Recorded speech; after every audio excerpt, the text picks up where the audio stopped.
하나님의 말씀은 창세기 20장 8절에서 16절까지 말씀. 저 한 절 여러분 한 절 교독하도록 하겠습니다.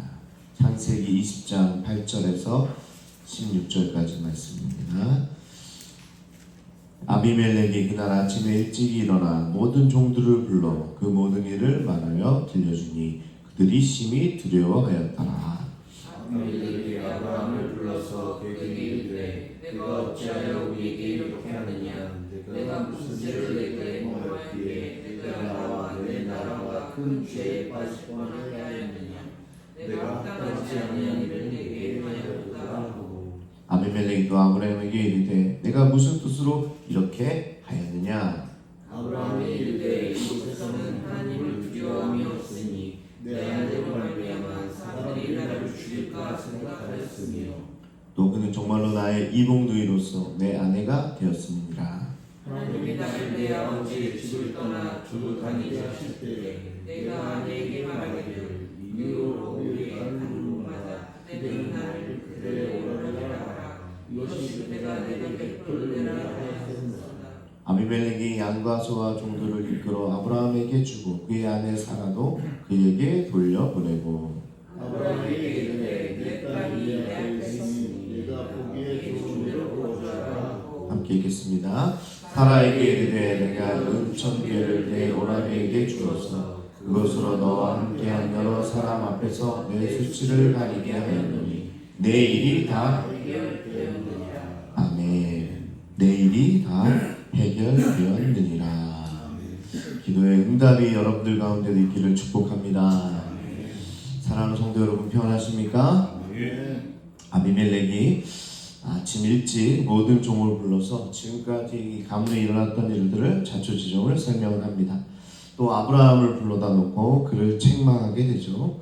애굽에서와 마찬가지로 이방인 지도자로부터 이 아브라함이, 믿음의 조상이라 불리는 아브라함이 비난과 책망을 듣는 그런 수치를 당하게 됩니다. 우리도 지금 그러고 있는지 모르겠습니다. 믿음의 지도자라고 불리는 좀 유명한 목사님들 요즘에도 세상으로부터 책망을 받고 있죠. 애굽에서 일어난 일은 아브라함이 부르심을 받은 지 얼마 지나지 않은 초기에서 그렇다 손치더라도 지금은 그가 하나님께 약속을 받은 지 25년 가까운 시점이므로 훨씬 더 심각하고 수치스러운 일로 보여집니다. 이 반복되는 잘못이 있다 하더라도 애굽에서는 그래도 처음이었으니까 실수할 수 있겠다 이렇게 여길 수 있는데 25년이 지난 시점에서 또 똑같은 실수를 하니까 보통 수치스러운 일이 아닐 수 없는 거죠. 하나도 안 변했습니다.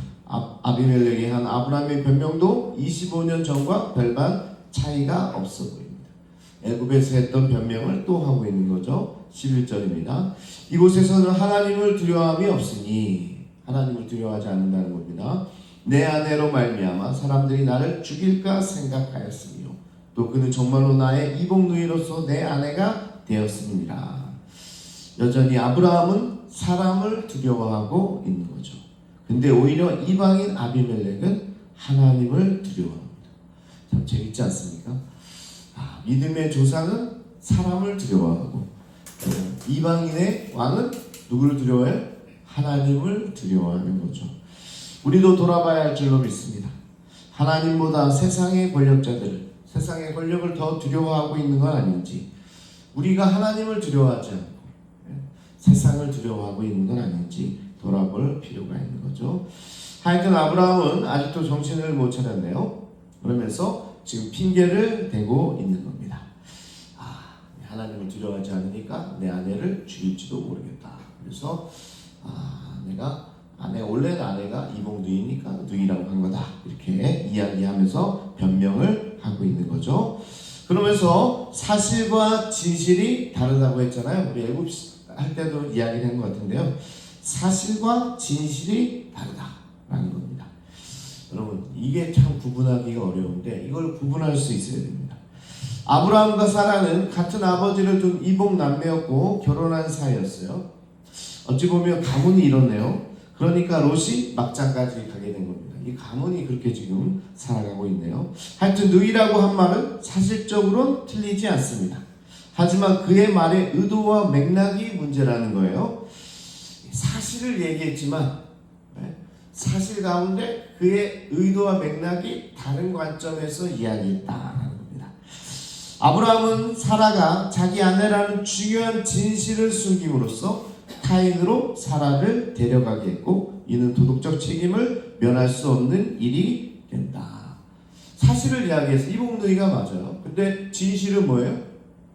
그 이복누이가 나의 아내가 되었다는 사실입니다. 그런데 진실을 감추고 사실만을 이야기하는 거죠. 이 사건을 정확하게 표현하자면 말은 맞지만 진실은 숨겼답니다. 말은 맞는데 그의 진실은 감췄다라는 거죠. 진실은 사라가 지금 더 이상 누이가 아니고 아브라함의 아내입니다. 아내가 된 이상 누이가 아니죠. 처음에 결혼하기 전에 뭐라고 불러요? 오빠 이렇게 부르죠. 그리고 나서 결혼하고 뭐라고 불러요? 누구 아빠 이렇게 부르죠. 오빠가 더 이상 아닌 거죠. 남편이 되는 거죠. 아내 누구의 아빠가 되는 거죠. 그런데 여전히 오빠라고 부른다면 이거는 진실을 숨기고 있다. 자, 아브라함은 사실을 이용해서 진실을 지금 왜곡하고 있는 겁니다. 근데 오늘날에도 자주 등장하는 윤리적인 딜레마입니다. 이런 윤리적 딜레마가 여전히 우리 사회 가운데 있어요. 사실을 말했지만 진실을 말하지 않는 겁니다. 진실을 숨기는 거예요.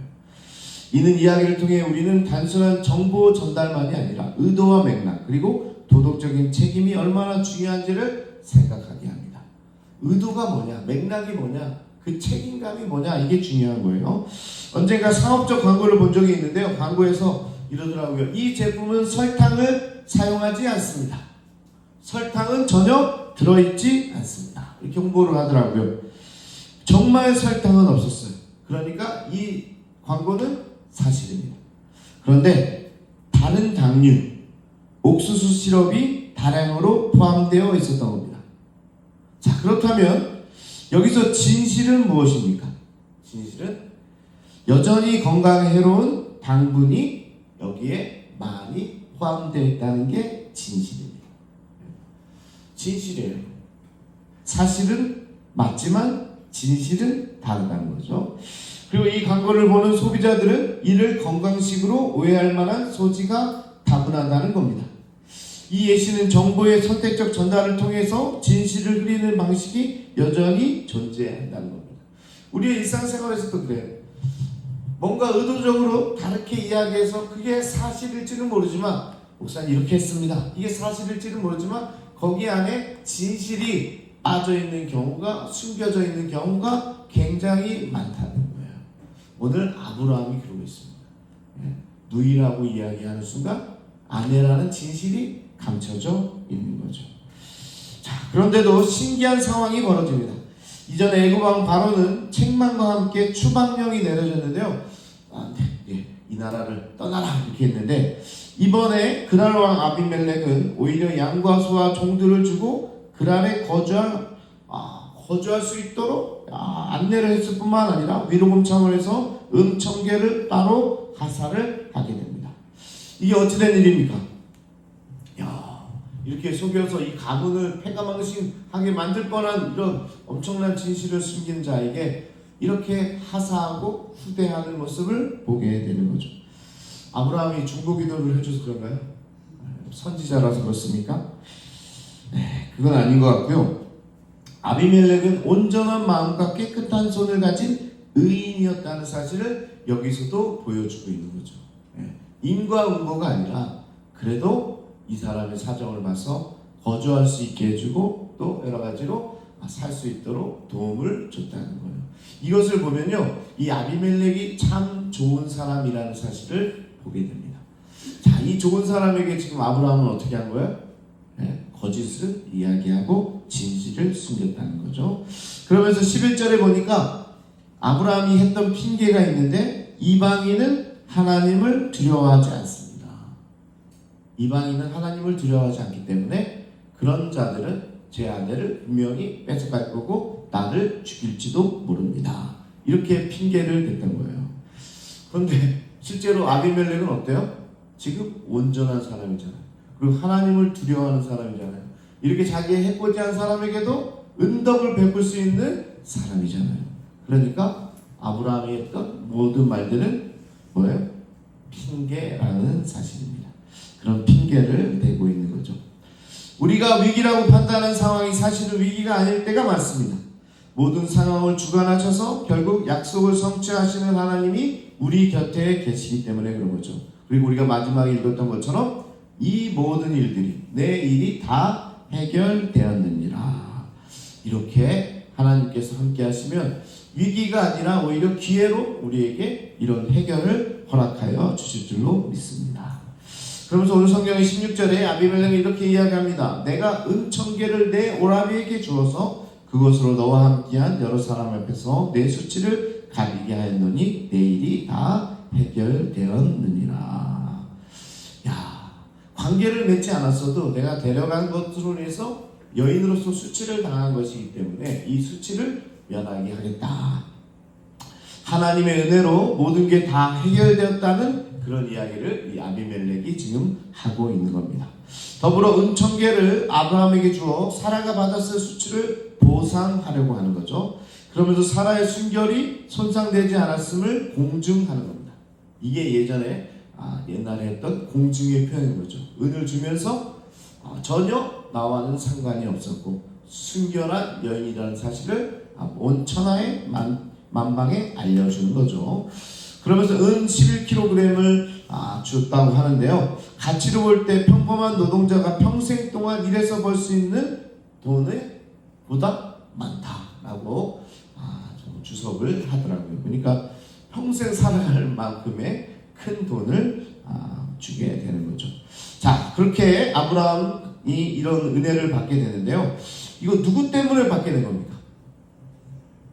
누구 때문에 받게 됐어요? 자기가 잘했어요? 사라 때문인가요? 그것도 아니죠. 자, 여기서 다 하나님 때문이라는 사실을 알게 되고, 하나님은 우리를 위기에서 건지시는 분일 뿐만 아니라 우리의 생사화복을 다 주관하는 분이라는 사실을 알게 된다는 거죠.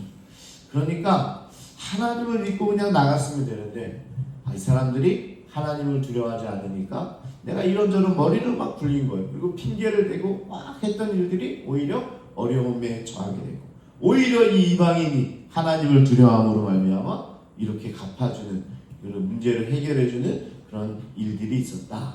그런데 어떻게 이런 일이 있을 수 있느냐? 그러니까 배후에 누가 있었냐? 하나님이 계셨다는 겁니다. 여러분들 살면서요, 정말 말도 안 되는 일들이 막 일어나게 됩니다. 다 구비구비 막 문제 가운데 있었는데 어느 순간 딱 문제가 해결되는 걸 보게 돼요. 배후에 누가 있어요? 하나님이 계시는 거죠. 그러니까 우리가 하나님을 볼 수 있어야 된다라는 겁니다. 자, 마지막으로 여기서 이 마지막 16절에서 재미난 표현이 하나 보입니다. 여러분 보이시는지 모르겠어요. 재미난 표현이 있는데 아비멜렉이 아브라함을 두고 지금 뭐라고 부르고 있습니까?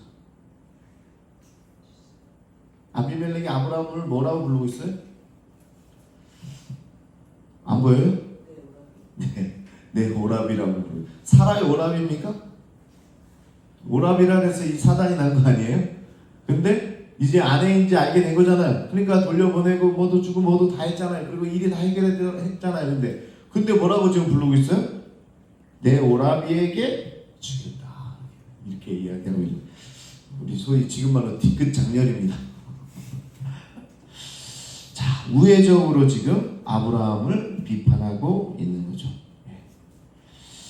야, 네가 오라비라고 했던 그 사람에게 내가 돌려주겠다. 그러면서 앞으로 이런 일을 하지 말라. 그러면서 오히려 콕 집어서 내 아내가 아니라, 그리고 네 남편이 아니라 이 오랍이라고 이야기하면서 다시는 그렇게 하지 말라. 이렇게 마지막까지 책망을 듣고 있는 겁니다. 세상으로부터 믿음의 조상이 책망을 받고 있는 거죠. 그러면서 이 그랄 땅에 살 수 있는 그런 은혜를 허락해 줍니다. 이 그랄 땅이 가나안이에요. 그러니까 이 아비멜렉의 관대함을 통해서 이 아브라함이 이 가나안에 거주할 수 있게 된 겁니다. 자, 그리고 나서 이 후손이 어떻게 돼요? 나중에 이 가나안을 차지하게 되는 거예요. 그러면서 이 아브라함이 먼저 살아본 거죠. 가나안 땅에 살아본 거예요. 그리고 여기가 하나님께서 말씀하신 약속의 땅이라는 사실을 알게 되는 것. 그리고 후손에 이르러서 그곳에서 이제 삶을 누리게 되는 겁니다. 제가 그런 것 같아요. 오늘 말씀 보면서 제가 10년 전에 하나님에 살아봤잖아요. 그죠? 이제 상곡기도원에 살았잖아요. 그러니까 저는 하나님이 어딘지도 몰랐는데 그때 왔을 때는 하나님에 제가 2년인가 살았죠. 2년 살면서 하나님도 살기 좋다, 괜찮네 여기, 그런 마음을 갖게 된 거예요. 그러니까 제가 이제 광주 교회에서 사역을 하다가 하남에서 성산교회에서 불러주셨을 때, 또 이게 청빙했을 때, 야 여기 어디야? 여기 이상한 데 아니야? 그랬으면 안 왔을 수도 있죠. 그런데 하나님의 역사는 10년 전에 살아봤잖아요. 그러니까 그때 이마트도 가보고, 그때 미사가 그때 발전할지 몰랐는데, 그때 내가 아파트를 살았어야 되는데. 농담이고요. 이렇게 하나님을 다 알잖아요. 그리고 여기요, 제가 여기 들어오는 입구에 지금은 무슨 음식점이죠? 예전에 샤브샤브도 하고 그 집이죠. 거기 고깃집이 있었어요. 기억나시는지 모르겠어요. 여러분 모르세요? 거기에 고깃집이요, 돼지갈비집이 있었는데 거기 되게 맛있는 집이었어요.